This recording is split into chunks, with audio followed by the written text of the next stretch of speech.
कहीं पून वो भणेले ने त्याने पासु हिंदी नहीं आवड़े तो भीली भाषा में बात करो तो जी अनपढ़ मन को हड़न खबर पड़ी जाए कि भाई हो बात कही गया है ए भाई हिंदी में ठुक चेस मार दो कहना हो भाषण करेंगे हमारे कोई गम नहीं पड़ जो एम भी बात करे मनक तो थोड़ा सा हिंदी में इसलिए बोलना पड़ता है कि वीडियो बाहर जाते हैं तो नेशनल लेवल पे हमारे जो लोग हैं वो इस बात को समझें।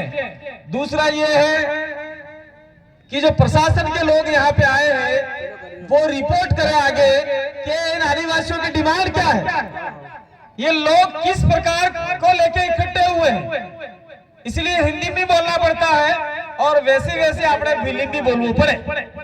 अब मैं आप सभी ने हमको यहाँ बुलाया बदनावर टीम ने, मैं आपको बताना चाह रहा हूँ हमारे बांसवाड़ा के अंदर 2 साल पहले से हमसे एक चिंतन शिविर मांगा था आदिवासी परिवार का और आज की तारीख में छोटी सरवन में 10 से 15 हजार लोगों का चिंतन शिविर हो रहा है। उसको छोड़ के हम लोग यहाँ पे आए हैं और मुझे यहाँ आने के बाद में ये लगा, देखिए आप गलत मत मानिएगा, मुझे ऐसा लगा कि आपके इलाके में पहले 440 का करंट दौड़ता था, वो करंट आज की तारीख में 50 का हो गया है और आने वाले समय में आपके शरीर में ये आदिवासियत का करंट नहीं दौड़ेगा तो दूसरे लोग आपके शरीर के ऊपर कपड़ा सुखाएंगे।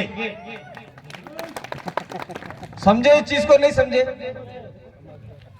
मतलब जो ताकत थी आपकी, जो जोश था, जितने भी आदिवासी संगठन थे वो सारे एक ताकत के साथ में काम कर रहे थे और आज की तारीख में एक एम जाए, एक एम न जाए, एक एम न जाए, एक एम न जाए, कौन जाने के जाए है कोई पता नहीं पड़ रहा है। कोई आदिवासी अधिकार निकल रहा है, कोई क्या कर रहा है, कोई क्या कर रहा है। तो क्या इन आदिवासियों को आंडू पांडू गांडू समझ रखा है क्या? देखो मंच पे ऐसे शब्द नहीं बोले जा सकते, लेकिन जब मजबूर होकर बोलना पड़ता है ऐसा, हमें भी दुख होता है। एक कारवा उठा था, एक जुनून था, एक जोश था, वो जोश कहीं न कहीं आज की तारीख में ठंडा पड़ा है। और दूसरा मेरे भाई शंकर भाई बामणिया जो बोल के गए और हमारी मैडम बोल के गई, उसको मैं वापस लेता हूं। मुझे 10 मिनट का समय दीजिएगा, 15 मिनट भी ले सकता हूं, क्योंकि भाई इतने दूर से आए, कम से कम 5-6 हजार का डीजल जला के आए, ठीक है। तो अभी हमारे मैडम बोल के गए कि भाई हमको हमारी भाषा में बोलना चाहिए, तो उसी दर्जे पे मैं हमारे शंकर भाई बामणिया की बात को मैं लेता हूं। आपके मध्य प्रदेश में बीमारी है जो 1931 की जनगणना के आसपास ही पनपी है। क्या बीमारी है? मैं भील हूं, नंबर 1, मैं भिलाला हूं, नंबर 2, मैं पटेलिया हूं, मैं बारेला हूं, मैं चारेल हूं, मैं ढिकड़ा हूं, मैं बाकड़ा हूं। अब पटेलिया को बोलो कि आपकी पटेलिया कोई लैंग्वेज है क्या? मैं चैलेंज करता हूं यहां से, कोई बात नहीं, जितने भी पटेलिया हो मेरे विरोध में हो जाए, मुझे आपत्ति नहीं है। कोई भी पटेलिया है तो उसकी पटेलिया लैंग्वेज बोली है क्या, ये बताओ मेरे को। नहीं है। कोई भी आपका भिलाला है, उसकी भिलाली बोली है क्या, मुझे बताओ। कोई भी चारेल है तो उसकी चारेली बोली है क्या, मुझे बताओ। ऐसे ऐसे भीलों के जो आपके 6 उप पार्ट्स कर दिए, तो आपकी बोली भाषा भीली है, तो आप भीलों के उप पार्ट्स से, तो भील से निकले हुए लोग भील की बेटी को लाने से अच्युत हो जाते हैं, तो वह आज की तारीख में उसको आदिवासी नहीं कहा जा सकता। अरे आप तो ये छोड़ दो, भील भिलाला पटेलिया चारेला बारेला, हम तो छत्तीसगढ़ जाते हैं, झारखंड जाते हैं। मैं आपको उदाहरण दूं, हमारे यहाँ पे प्रसून मसार भील है और बबीता कच्चे बुरा है, वो शादी करने के लाए हमने, अब ये भील हम ये आदिवासी है, आदिवासी एकता प्रस्तावित कर रहे हैं। और तमे तारा तो वो भील न वो भिलाना न पटेलिया बताओ क्या करे भील? साला एक तो सारे समाज को जगाने के लिए दौड़ रहे हैं, और तुम आमने सामने गुटर को लड़ा रहे हो, तो फिर ये दूसरे लोग आपको जेल में डालेंगे, क्या करेंगे? ये भाई फोन थोड़ा बंद कर दो उधर। मैं एक बात और कहना चाह रहा हूं, यहाँ प्रशासन हो, भेजो रिपोर्ट आपके सीएम को। हमें कोई सीएम पीएम से या पीएम पीएम से हमें कोई एतराज भी नहीं है, उनसे डर भी नहीं है। हम भारत, आजाद भारत में हम संविधान के तहत जीने वाले लोग हैं और संविधान की बात करने वाले लोग हैं। मैं तो कहना चाह रहा हूं, जो आपका रतलाम निवेश के अंदर जो आपका जो कौन आया था, वो सांसद कोई भी आया हो, मेरा पता नहीं वो आदिवासी था कि मुझे नहीं समझ में आता है, जो भी था वो आए और उसके बाद में जो उनके ही लोगों द्वारा पत्थर फेंका गया और जो लोग थे नहीं उन लोगों को जेल में फांदा गया। और मात्र एक व्यक्ति को फंसाने के लिए डॉक्टर आनंद राय, मैं कहना चाह रहा हूं, डॉक्टर आनंद राय को फंसाने के लिए हमारे दूसरे आदिवासियों के ऊपर एट्रोसिटी एक्ट लगाया। तो मैं कहना चाह रहा हूं ऐसी शासन प्रशासन से, ऐसी सरकार से, कि आदिवासियों के ऊपर आपने एट्रोसिटी एक्ट कैसे लगाया? सीएम को इसका जवाब देना होगा। मैं और भी बात कहना चाह रहा हूं आप लोगों को, अगर आपका थानेदार था, अपना व्यक्ति था, अपना कलेक्टर था और उसने आपके ऊपर एट्रोसिटी एक्ट का मुकदमा किया है, तो आरटीआई के तहत जवाब मांगो और उसको भी लपेटे में लो, चाहे हमारे वाला हो कोई भी हो, उससे घबराना नहीं। गद्दार कोई और नहीं होता, गद्दार कोई दूसरा आदमी नहीं होता, समाज के अंदर ही गद्दार पैदा होते हैं। टंटिया भील को फंसाने वाले कौन लोग थे? टंटिया भील के ऊपर 1500 रुपए का इनाम रखा गया, तत्कालीन समय में वो 1500 रुपए 15 करोड़ के बराबर थे और वो 1500 रुपए के खातिर हमारे भीलों ने ही गद्दारी करके टंटिया भील को फंसाया।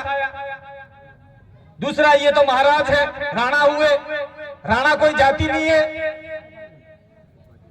पुंजा भील वाला मैटर पर बाद में लेते, बिरसा मुंडा का भी यही देख लो, तिलका मांझी का भी यही देख लो, जितने भी हमारे क्रांतिकारी अंग्रेजों और सामंतों से लड़ने वाले लोग थे, उनको फंसाने का काम हमारे ही लोग करते आए थे।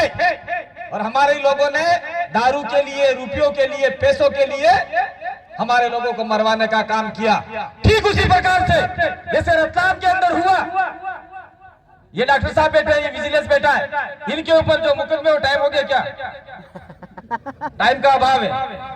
तो जब जो लोग बैठे उनके ऊपर मुकदमे करने वाला कर्मचारी हमारा ही आदिवासी था, तो ऐसे कर्मचारी की जांच करो, समाज से बाहर करो, उसकी लड़का हो या लड़की हो, उसके घर में शादी करवाना बंद करो। ये कर सकते हैं क्या आप लोग?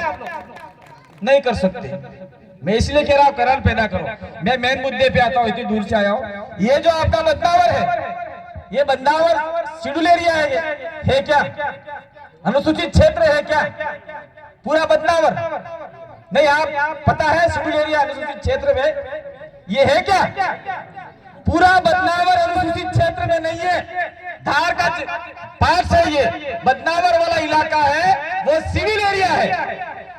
और मैं कहना चाह रहा हूं, आपका ये मध्य प्रदेश का मुख्यमंत्री है शिवराज सिंह चौहान, अगर आप आदिवासी के हितैषी हैं, अगर आप, कुछ लोग आपको मामा कहते हैं, कुछ लोग आपको कंस मामा भी कहते हैं, बहुत सारी पदवी है, अगर आप आदिवासी के हितैषी हैं, तो बदनावर की जो जितनी भी आपका पंचायतें हैं, जिसमें 50% से ज्यादा आदिवासी की संख्या है, वो शेड्यूल एरिया घोषित कर सकते हैं। मैं बताना चाह रहा हूं आपको, राजस्थान के अंदर पहले वाली सरकार बीजेपी की थी, हमने आंदोलन खड़ा किया, भारत देश के अंदर पहला राज्य है जहां 5वीं अनुसूचित क्षेत्र का विस्तार हुआ और हमारे बहुत सारे इलाके 5वीं अनुसूची में डाले गए और वहां आज की तारीख में सरपंच आदिवासी बन रहा है। तो बदनावर के अंदर अगर आपको 30-35 पंचायतें हैं जहां 50% ज्यादा जनसंख्या आदिवासी की है, वो डिमांड आपको करनी चाहिए, पूरे जय संगठन को करनी चाहिए, आपका ये भील सेना संगठन को करना चाहिए, भील प्रदेश संगठन को करना चाहिए, सबको मिलकर ये काम करना होगा। दूसरा, ये जो हम लोग देख रहे थे 2015 से हम लोगों ने जो बीड़ा उठाया था, आपका बीड़ा थोड़ा सा डिफरेंस था, हमारा एक व्यवस्थित तरीके से था। आपका बिखराव हुआ, हमारा बिखराव नहीं हुआ। ये मानते हो आप लोग?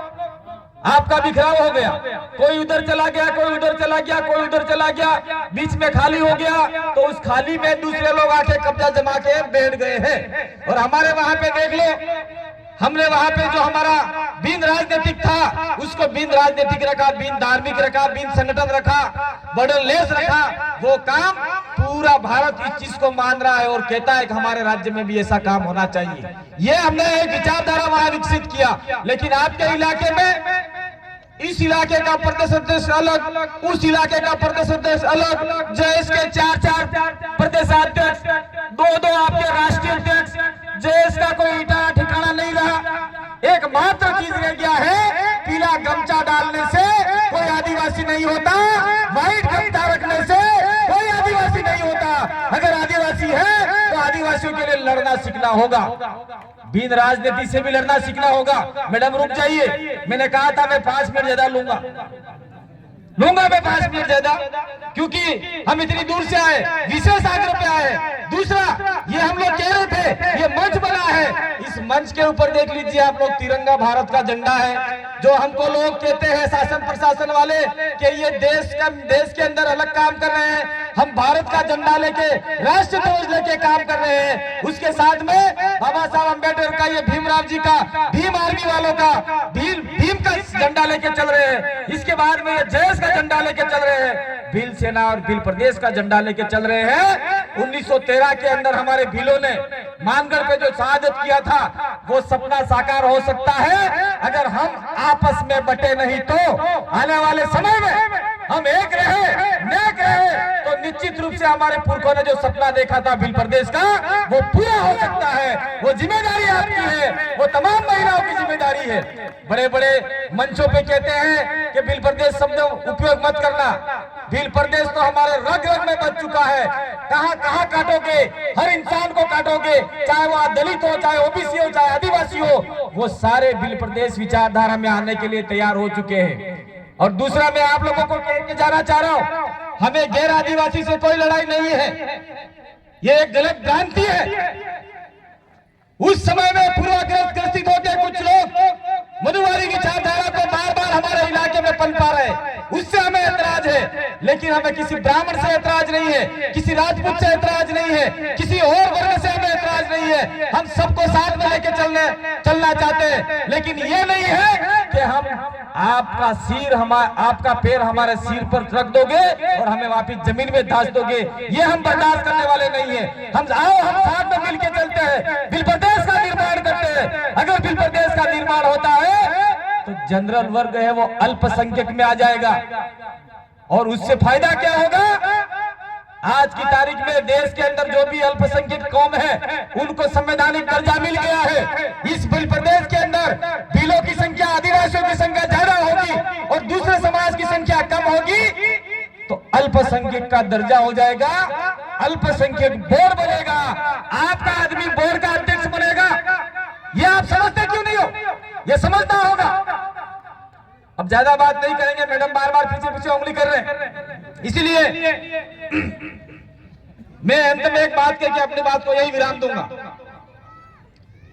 छोटी सी बात है, हंसाना पड़ेगा कभी कभी। क्या सोचा था, लौटेंगे नहीं ऐसा? गलत। जब तक जोड़ेंगे नहीं तब तक छोड़ेंगे नहीं। धन्यवाद। जोहार। जय आदिवासी, जय भील।